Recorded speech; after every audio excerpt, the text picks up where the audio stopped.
Welcome to the Dice Tower Summer Spectacular, featuring live plays, contests, and we'd like to thank our sponsors and our special guests, and we hope that you enjoy.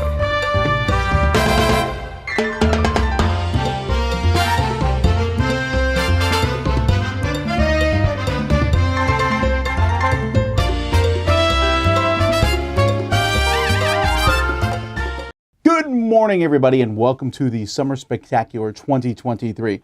I'm Tom Vassell, and this is the Dice Tower, and we're going to be changing up our regular programming this week by doing one of our spectaculars, which is going to be full of all sorts of fun things. Let me tell you exactly what's going to be happening here.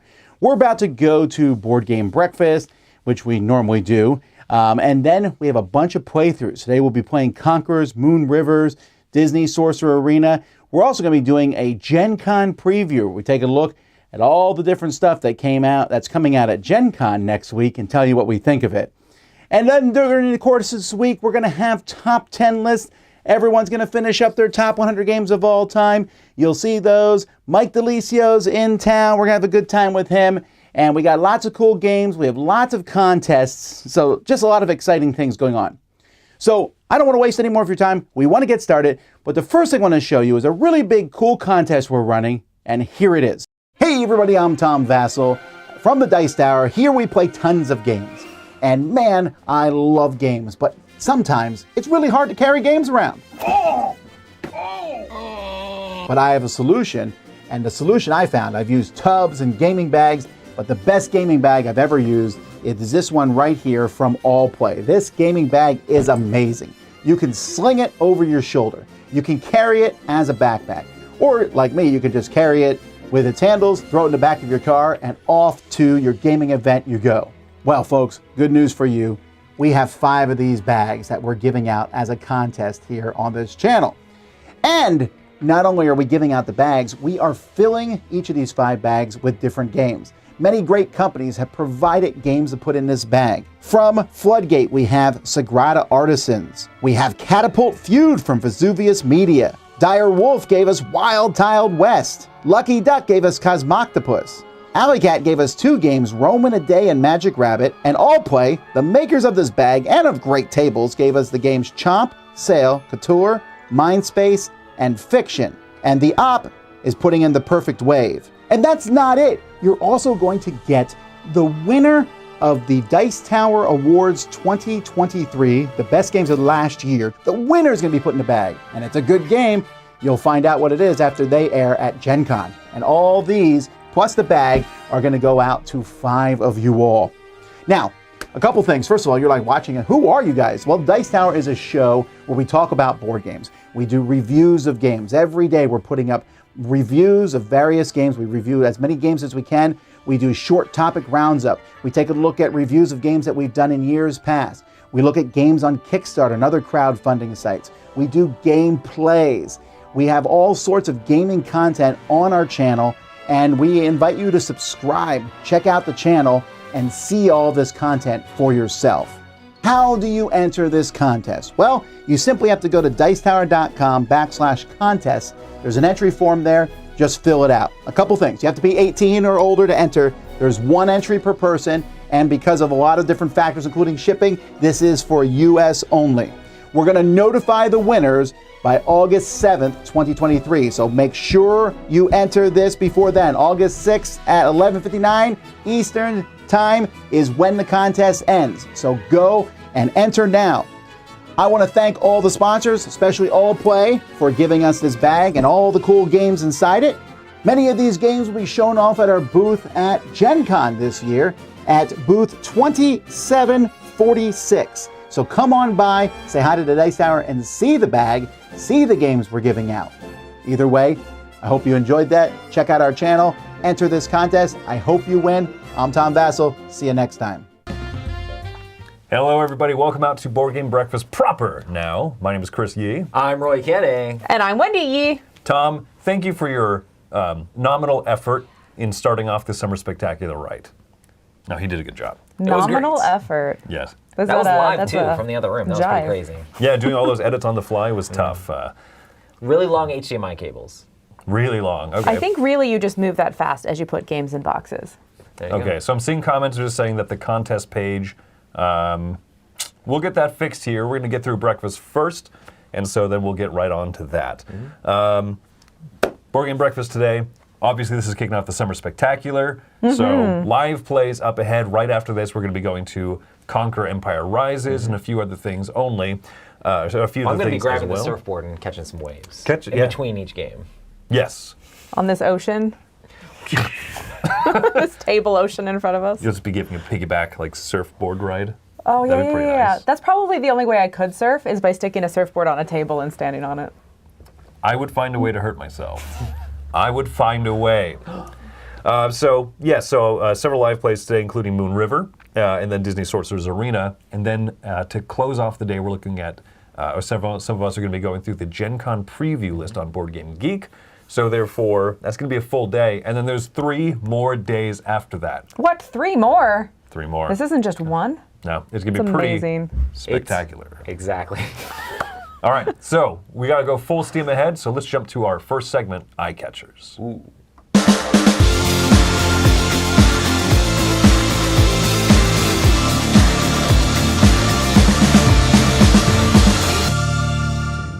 All right, Eye Catchers. This is our segment where we take a look at things that we saw or something around the internet having to do with board gamings in some way that just caught our attention. I guess I'm up first here, and this is with Freelancers. I didn't realize this, so I knew this game was coming from Plaid Hat, and this is a game that feels like it's in the vein of their Forgotten Waters game, which we've played together and really enjoyed. Yes. But I didn't realize this was going to also be at Gen Con. So is it a Crossroads game? Yes, quite literally. It's called Freelancers, a Crossroads game Oh, on the dang. title on Board Game Geek. So yeah, it's got all that stuff. And an interesting thing here is it's designed by Donald Schultz, which did the Board with Life series, and he also worked with, I think it's like Funimation or something, or one of those voice acting things, and he's one of the main people that's got a ton of voice acting into these Plaid Hat games. It's one of the things that I love about Forgotten Waters was all of the crazy voice acting and like how like professional it was and like how like awesome it was just going through those different zany I think stories. anybody that had a voice recording on there was a professional. I don't think that's the case. Including Roy at all. Canada. I don't have any voice acting that I've done in this one at all, but I am stoked to see how it all comes together. This gives me like a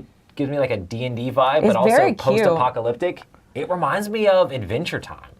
You know, Oh, okay. it has With such Sir an Croakley right adventure. here? Yeah, it has such an Adventure Time vibe to it. It's like post-apocalyptic D&D, which I grew up playing Gamma World, so I'm like all about that sort of thing, you know. That could be fun.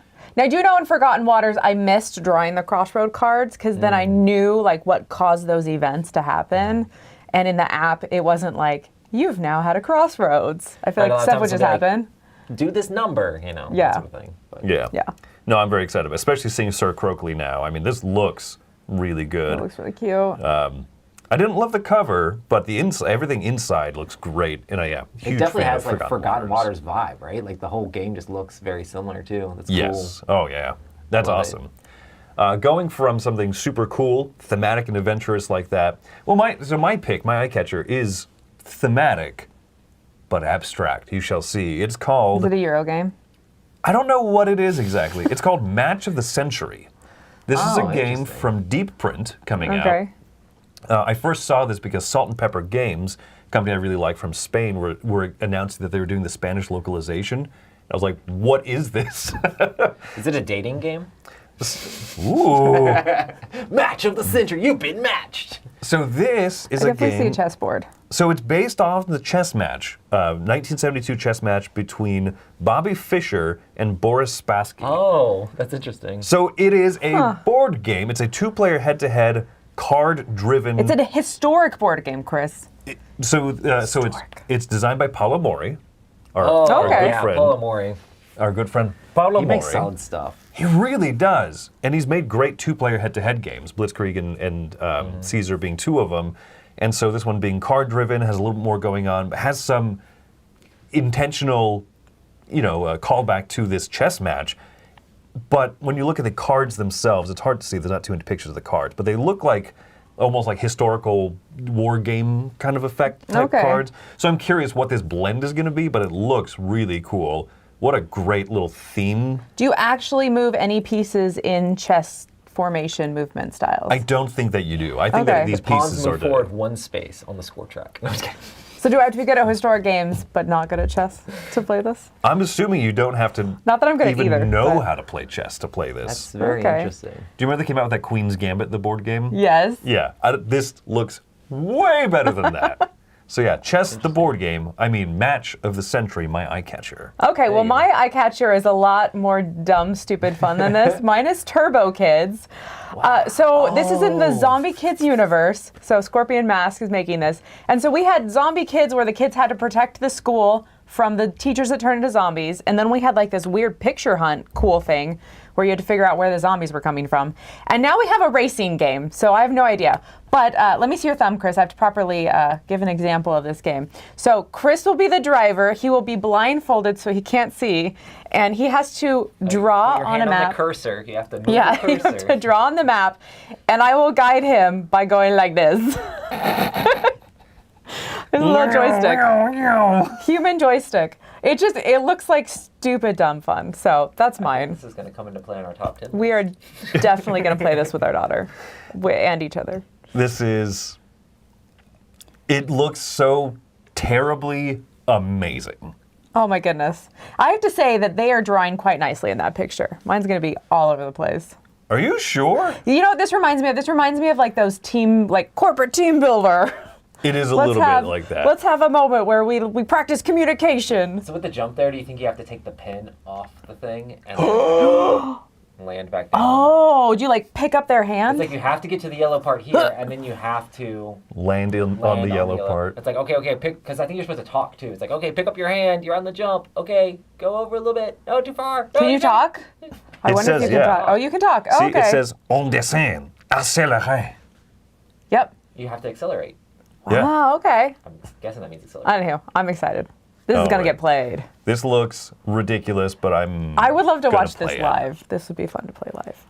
All right. All right, guide me to where I press to go to the contributors. Okay, let me hold your thumb. Press down. Down. Not that button, down. not that button. That ends the Okay, that'll stream. take forever. Ready? Let's go.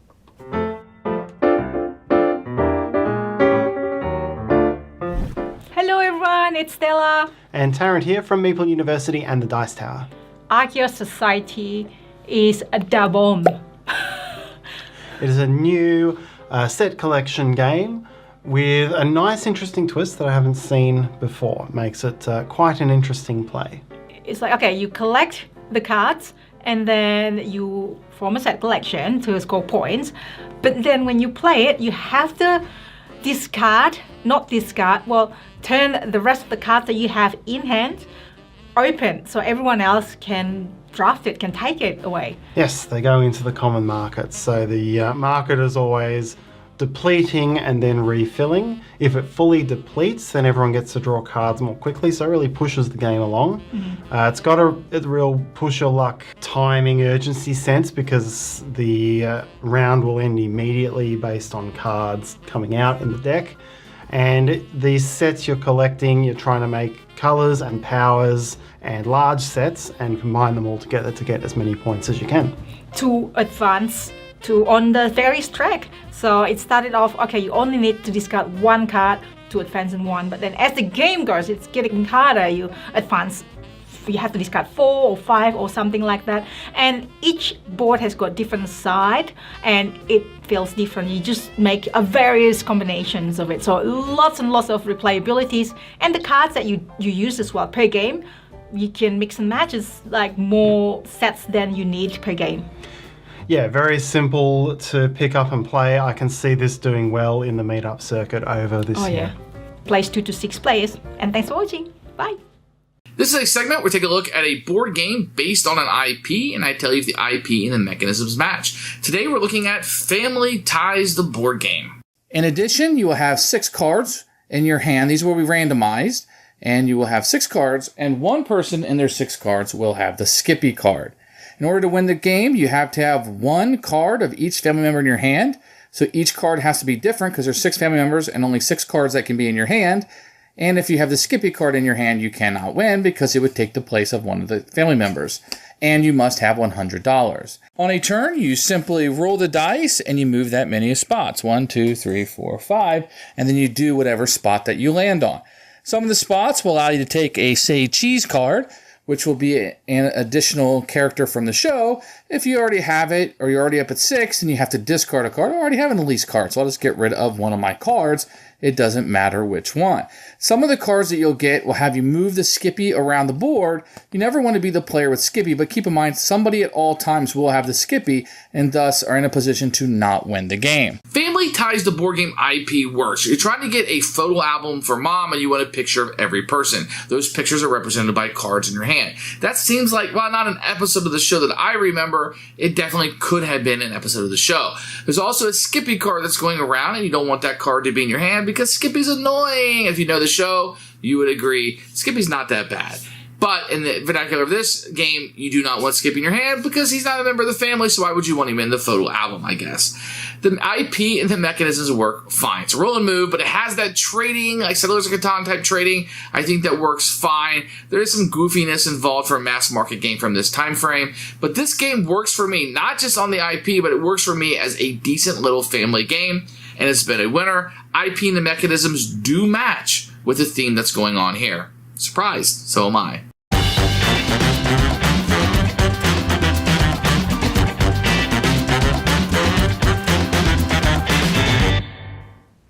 All right, it is time for our top 10 now. So it's a combined top 10. We've got a topic, but we need your help because number 1 is going to be us picking something that one of you all say. So we'll see who's going to be the winner for that.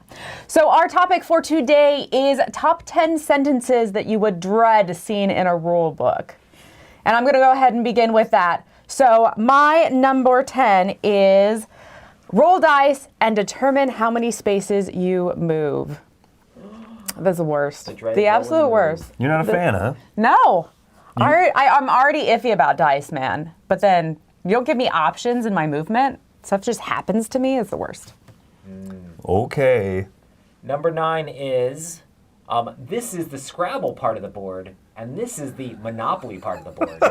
You don't have a specific game in mind for this, do you? If a game ever says, this is the Scrabble part of the board, and this is the part of the Monopoly part of the board, I'm throwing the rulebook in the trash can, and the game as a whole.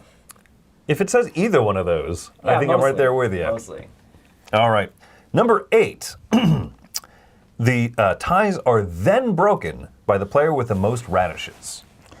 Because this insinuates that there were already tiebreakers before this. I thought you just had issues with radishes. I also hate radishes. No, I don't hate radishes. Blueberries are okay. If blueberries were the tiebreaker, this would have been okay. Yeah. But not radishes. Like multiple tiebreakers? When it comes down to things like, who has the most radishes? It's ridiculous. Okay, my next one is rolling dice to determine what animal sound you make. Oh, Roy's mic is off. I have tried to turn it on. Oh no, we'll fix it. Unless my battery died, I don't know how. I already don't love games that make you weird noises just for the sake of making weird noises. Like, so if you have to roll dice, which I don't already love dice, and then you have to make weird noises. What better way is there to make animal noises? Just make animal noises. Pretend with your child to make animal noises. Don't roll dice to do it. All right. My number 6 is consult the unit fatigue track. When a rulebook has, like when you're going through a rulebook and you just find just a gigantic grid where it's like this number column, this go here, and like you do this and the math and the this, but if you add the bonus to this and then you go this, no. Too many steps? Too many steps. I'm just When it's grateful in the rulebook. I'm just It's not a grateful player they aid, have it's it. in the rulebook. Well, that's true. That's a pain in the neck. That's Like, true. I'll always go back to the rulebook on this page. That is a thing of beauty. Oh and my goodness. a lot of old war games are very much that way of like, Someone it's had not a player so aid. much no, fun it's making go that. back, find that. If you want that as a player aid, photocopy it yourself. That's I would basically how have it more was. fun making that than using it. I'd be like, oh yeah, if I do this row in this column, that'd be fun. All right. Number 5. Let me do my best Eric Summer impression here. Okay. In the night phase, players will close their eyes and hold hands. Didn't we just talk about this game? We literally just talked about this game. This is literally the joystick game. This is quite literally the joystick game. Close your eyes and hold Timely. hands. Oh my That's it. goodness. Chris doesn't want to play the game you picked as a thing. is what he's gonna Clearly say. not. Also, there's not a night phase in the gaming, the race game. That's how I get around That's it. the there solution. you That's the real problem to this. Is It wasn't the holding any hands game part. that has a night phase. What is it? There's a Murder in the Dark game I used to play where you would hold hands and you would squeeze someone's hand, and you'd always squeeze one less hand from what your hand was squozen or whatever. Squozen. Squozen's a It's a real word. And then the person would die if their hand was only squeezed once. So I'd like squeeze hands for Chris like twice. He'd squeeze yours once, and then you'd die, and then you'd have to guess who the murderer was, like who started it. Oh, gotcha. Yeah. I loved that game when I was younger. My number 4 worst sentence in a rule book. Squeeze hands until you have squozen. Disclosed. All right, Wendy, take us Close them all. take us Okay. to number 4. My next one is roll dice to determine how many dice you roll. I'm sensing a theme. I don't always love dice. I don't know if you have figured that out. No, I loved this in Parks and Rec when they made this up because I was like, that is actually a terrible rule. Like, that would be way terrible. It's already lucky whether or not you get action points. But then you roll dice to see how many dice you roll to see how many action points you get. Like, that's ridiculous. I roll 2 dice. You roll 7. It's all about the cones. It's ridiculous. Wow. The cones of Dunshire. What is that wizard game that Tom gave a very poor review to, where you roll a 10-sided dice, and that's how much mana you have for that round? Oh, yeah, that's the dark something. I saw it on the shelf at a game store I went. I'm like, oh. And I was like, there's a lot of dust on this game. All right, number 3. My number 3 is, please consult page 8, 12, 13 for more information. When not only are they sending you to a different page, but they're sending you to multiple other pages to try to gain the information you need for whatever they're trying to cover right now. They're not even going to tell you right now. They're going to split it all up amongst all these other pages. I remember Mice and Mystics did something kind of like that. They're like, do this thing with traps. Now go to this page to finish reading about traps. Yeah. And then a 4th page to read about traps. Yeah. Except they didn't actually redirect you. This is more That's true. considerate. This gives you an actual, it just says look up traps. All right. You have to find it. The number 2 most dreadworthy sentence is, before playing, apply all 146 stickers. Oh. That is rough. Yeah. That's a lot of stickers. All right. What's worse, grid or stickers? Uh, I don't know. Stickers is going to take a while to apply. the grid game is going to be a worse game. So, Wendy, Yeah. you get the honor of picking. What's going to be the number 1 Okay, choice if you here? scroll back up, I think it was Mike's, and he quoted someone. Let's see. Yeah, da. How far do I go? Oh, it was pretty up. Oh, maybe it was up too far. It was right at the beginning when we first started. I see someone It's there. like too blurry now. Oh, there we go. Mike Heller right there. I'll leave the rest for you to discover on your own. Well, there you go, Mike. That's You the sit moment. atop the pedestal. You get to be on top. Can you imagine if you're like 3 pages in and they're like, you'll figure out the rest? Oh, man. Just, you got it. It's good enough for you. I watch it late. Alrighty, folks. That is the top 10 sentences we dread most in a rule book. Let's keep moving.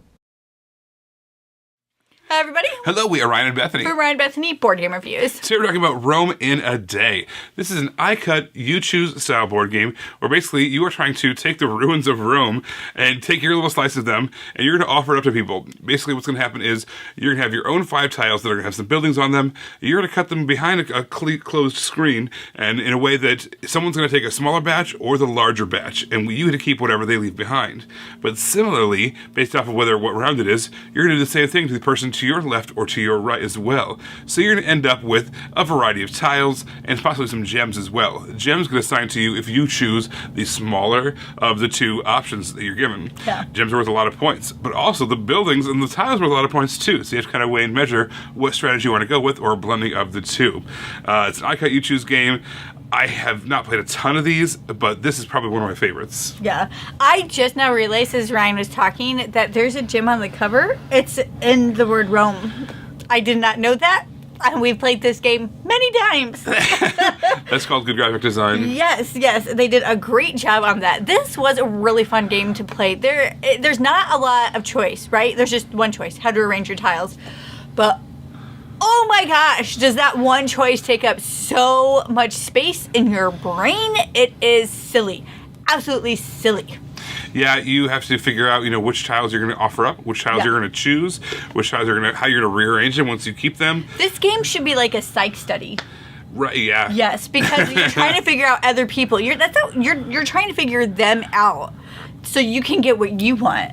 But you have to know what they want to get what you want. You could study it. You could study people playing this game. Yeah, the simultaneous nature of this game meant that it, is zoomed by. It was super fast, but it still had this kind of this rich, game that you're playing. Didn't feel like a 15-minute game. It felt like you had experienced a 45-minute game or something like that. Yeah. But it all just took place in lightning fast. All right, everybody, if you want to hear more from us, make sure to find us on YouTube. We are Ryan and Bethany Board Game Reviews. Until then, this is Ryan. I'm Bethany, hoping you have a happy, healthy breakfast. Bye, everybody. Guys. What we do here is go back.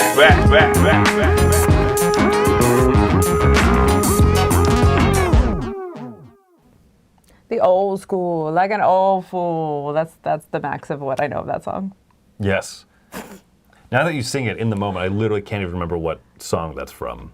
And I know this. This is embarrassing. Roy, save us from our embarrassment. I know those words because you sing them, Chris. Am I taking off with this game? Wow. I have no idea. This is the game. This is the game. Escape. Excape. Excape. We just played With an Escape. X. Like literally moments ago in general. And Chris is looking at me for my approval or disapproval of the game that he brought to me to play. How did you like this dice game? It's interesting. Like it's a game. How old what's the year on this? 1998. 1998. Reiner Knizia So design. old school. It's not a roll to move because you have a thing where you're saying how many spaces you're going to move. But if you get doubles, you get to move an extra space. But it's all about like trying to roll the dice, get high enough numbers so you don't get knocked off. But at the same time, like, not roll too many times that you hit an X. But sometimes it's good to roll a bunch of times to maybe get doubles. Who knows, But there's not a whole lot of decision space in the game in general. I think it'd be fun to play as, like, with kids or something like that. Or, like, when you're not trying to take something seriously at all. It's just a little push your luck dice game. Yeah.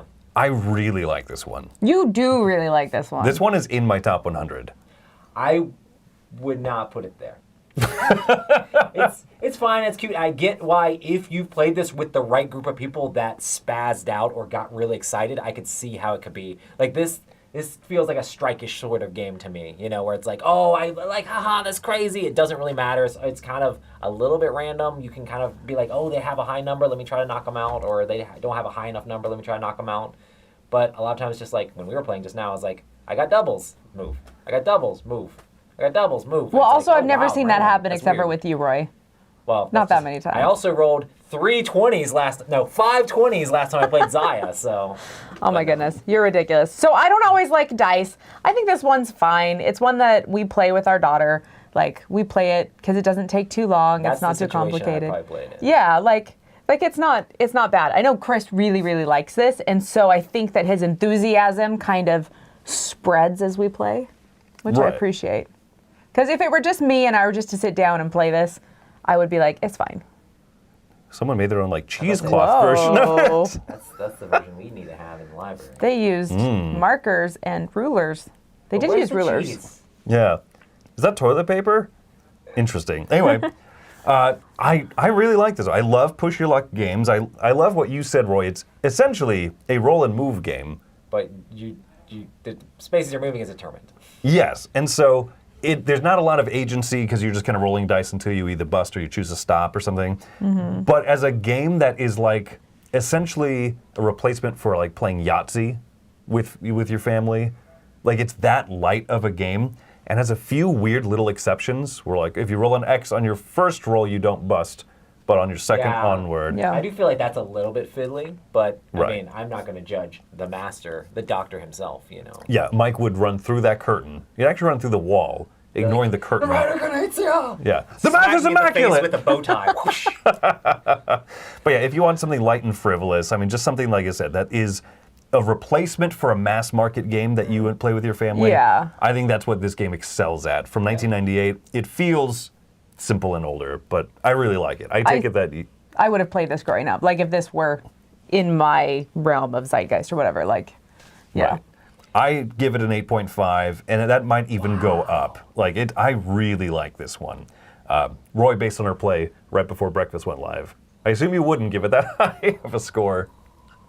I don't know. I feel like this is a game that I wouldn't necessarily seek out to play personally. I wouldn't be like, "Oh, you're playing Escape, let me jump in."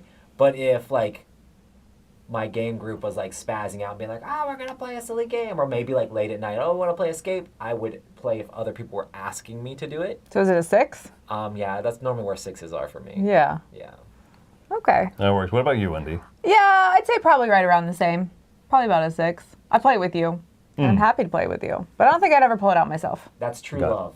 Playing a 6. True love.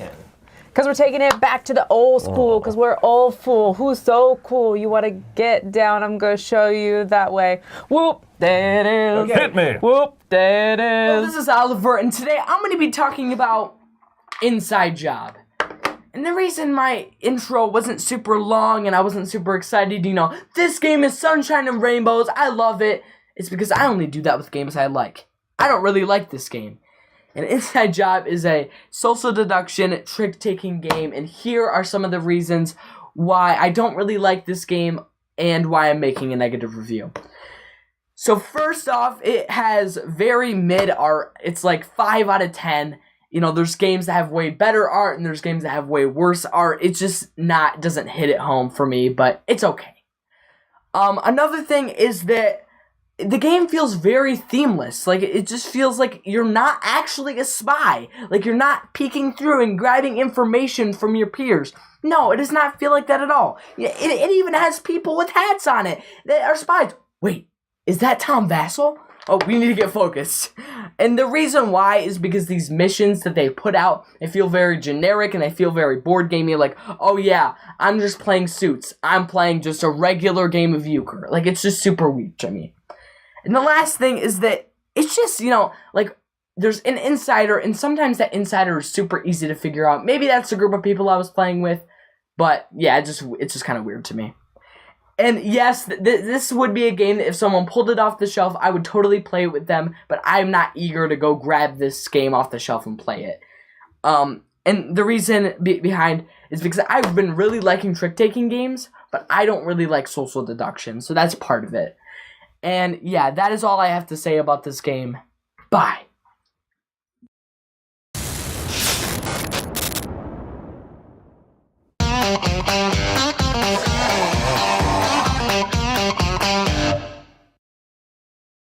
Assalamu alaikum. I've been away for some while from Dice Tower because of some health issue, and then I went on vacation, but now I'm back and I'm bringing you a new mini campaign for Gloomhaven Jaws of the Line. This has been made by a BGG user called Forensic Man, and this is called the Grindel Snack campaign. What this is going to add is a 6 campaign mini scenario to add to your existing Gloomhaven game. So if you have already played that Jaws of the Line and wanted something more, then you can get this campaign. It's going to add those 6 missions which will span across 7 new maps that are available, 7 large maps plus 17 smaller maps as well, which are available in both colored version as well as printer friendly version on the BGG file section. It comes with its own items. It's come with some new enemies as well as using existing enemies from the game and a new boss fight as well. So if you want to add more life to your smaller box of Gloomhaven, then this would be a perfect addition for you. Then get the file from the BGG file section. It's called the Grindel Snack campaign. That's it for me. Happy gaming.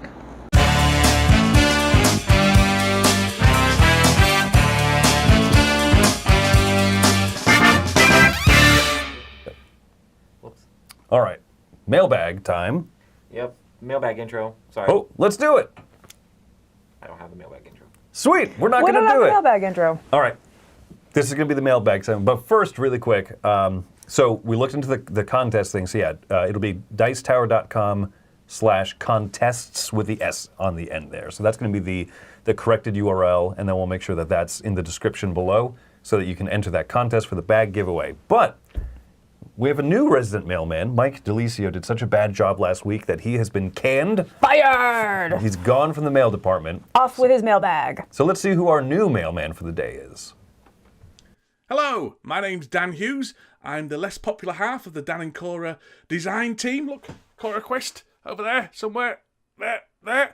And I'm also the less popular half of the Mike Delisio and Dan Hughes podcasting team for Sporadically Bored. Look, there you go. There's me merch.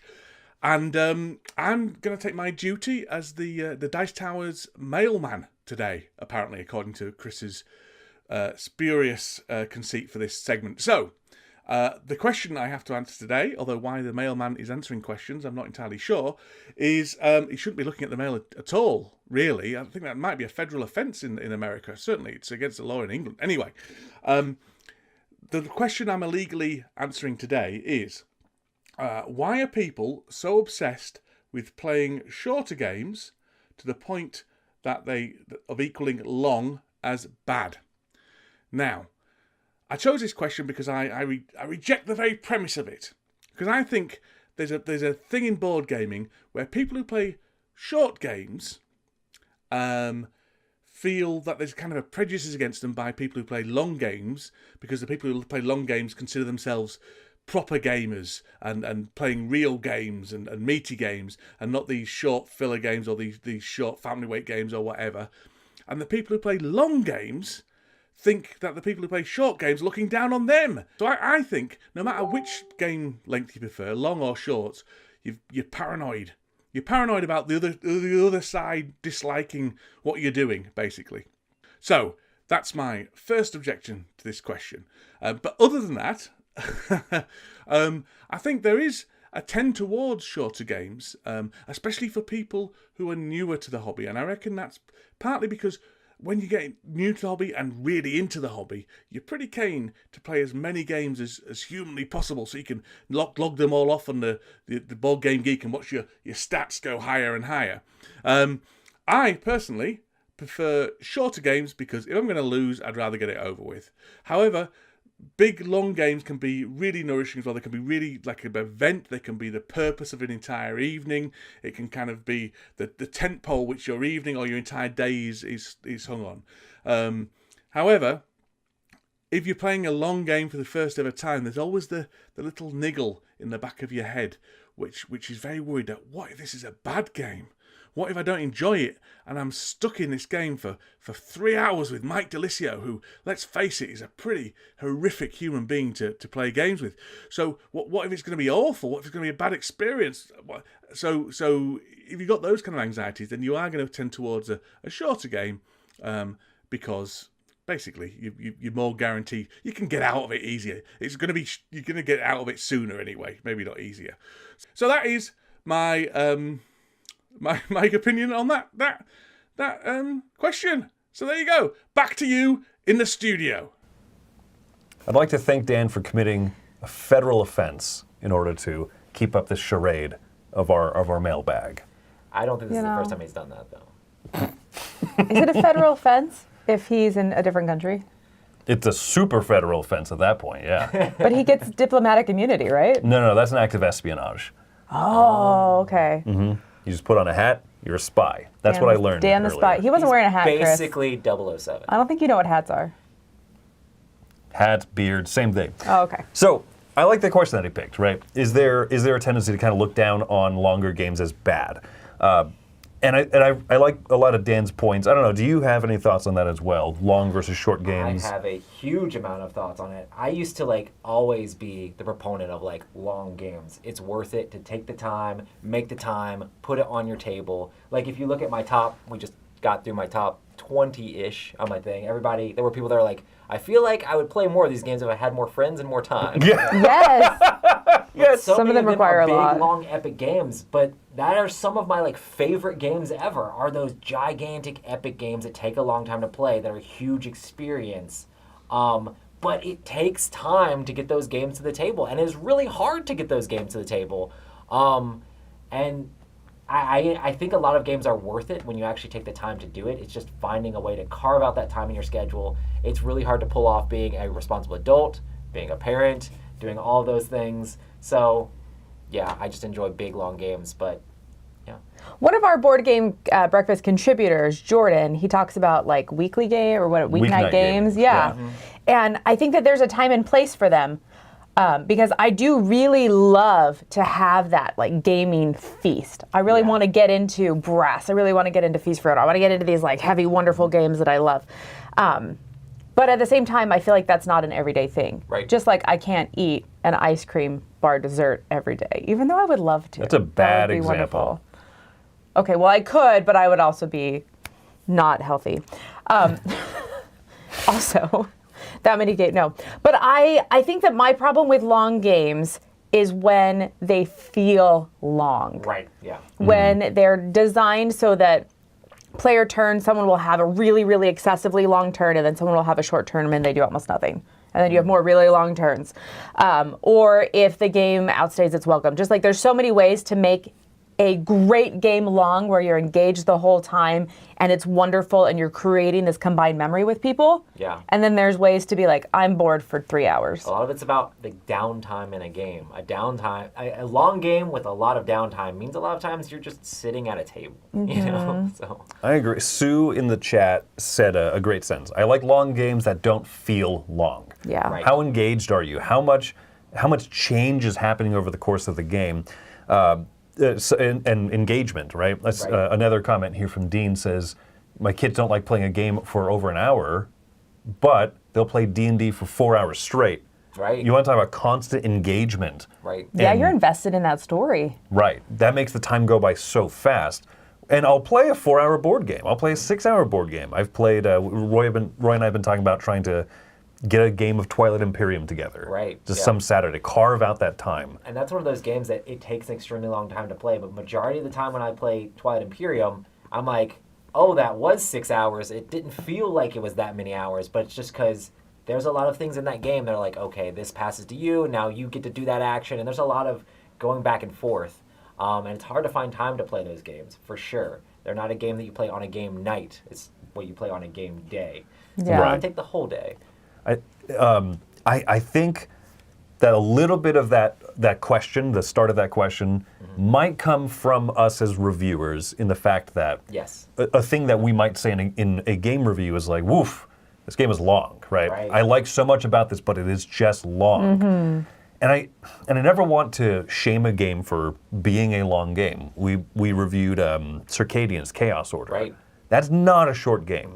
It took us a while to figure out when you and I could actually play that game together. Right. And both of us ended up really enjoying it. Right. But it's But in the end, it's like, oh, it was not that. And the thing is, like, I feel like my lifestyle now, because we play so many games, we're always playing new things, we're always jumping on this stuff. Like, I enjoy long games, they're my favorite games, but it's so hard to just get them to the table. And if you have a game that you know is going to be hard to get to the table, it's kind of hard for you to justify the investment in the game, all that stuff. So that's why I think most people tend towards shorter things, because they'll be easier to play, and if you're actually playing the game, that's when you're actually enjoying it. So it's like both sides of the spectrum. Like, I love these huge epic games. I think it's worth making the time for. But on the other side, it's like, are you going to be able to find the time? So then it begs the question, if you play a really long game for 6 hours once a year, or you play a 15-minute game a few times throughout the year, if you end up playing the same amount of time quantity, is it just as good? Even though you've played that one so many more times. Yeah. I think we try to be very cognizant as reviewers. It's easier to say like, wow, this 15-minute game, we played it like 8 times. Woo! Yeah. You know, but that's only 2 hours. You know, that's less than it takes to play. It's almost the time it takes to like set up and teach Twilight Imperium. Right. Right. Yeah. So it's, you know, I mean, when a new game comes out that is epic and sprawling and big, I think we do try to give it an honest, good shot and say, hey, if I could play this type of game constantly, would I? Right. But it's going to factor into our review as well of the fact that, like, hey, you need to be aware this isn't just a game night game. I do really hope that more designers, like, have games that feel like they're those big, long, epic games that can be fit in a short time frame by doing things like simultaneous action or just little downtime, like you said, like things that allow you to have more meaningful decisions in a short amount of time. I think is really cool and more easy for adults and parents to play. Or even engine builders where you start with a little bit of an engine from the get-go, Right, so you don't have to take that whole hour to get your engine started before you're having fun. Right. There's so many things that I've seen in games that have made it better. And there's a lot of double-edged swords with that. You know, it's like, is it going to be too much of a barrier to entry if you have too much of an engine at the beginning? How much do you have to teach? You know, that sort of thing. Sure, It's like, sure. Yeah, there's no perfect single answer, but yeah, I mean, I agree with Dan. Neither short nor long games are inherently better, and it's just kind of, I don't know, it's just, there are more risks to jumping into a long game. What if you hate Twilight Imperium? Well, you never find out until you're about an hour and a half into the game, and you go, ah! But you also might love it, and so, yeah. And if you hate it, it's probably the player to your left's fault. No, I'm just kidding. All or right. because there's dice. Well, There's dice. Dan, thank you for committing an international act of espionage and crime. Interpol will be knocking on your door shortly. That is the mailbag. We have one final contributor block we'll be cutting to before we wrap up breakfast.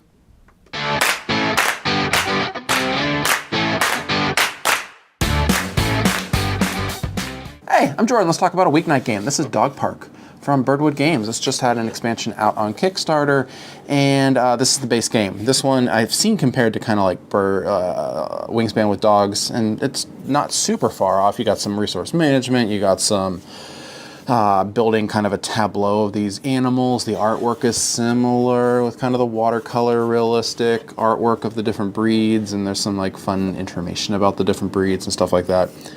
It works pretty well. Production is fantastic. In it, you are a dog walker trying to attract new business. You're walking through a park and you're collecting these toys and bones and stuff, and then you use those to attract business through walking dogs. Also, and I'm not totally sure how that works. I don't know if you're like dog napping, kidnapping these dogs, bring them back to your kennel, and then you walk them, but maybe you give them back at the end of the game. I'm not totally clear on those details. Maybe it's in the rule book and I just skipped that section, but pretty solid game in this one. It does have a mix of mechanics that feel very familiar. You got the kind of resource collection, you're managing those resources, then you're allocating those to score points based off of the dogs that you're walking, and you're also going to get some special powers periodically. So, works really well. This is just a very, very solid kind of lightweight Euro-style game. A little bit of auction, a little bit of resource management, and it just comes together in a really, really comfortable and serene kind of package. So that's Dog Park. I'm Jordan. Thanks.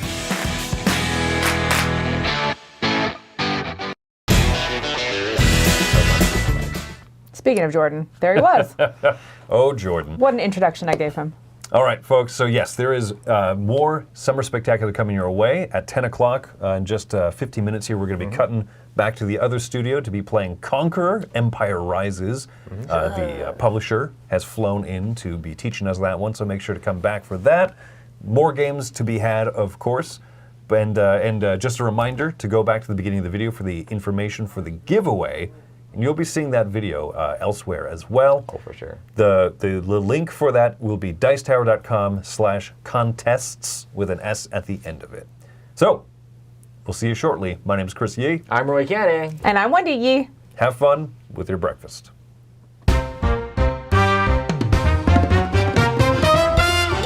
Welcome to the Dice Tower Summer Spectacular, featuring live plays, contests, and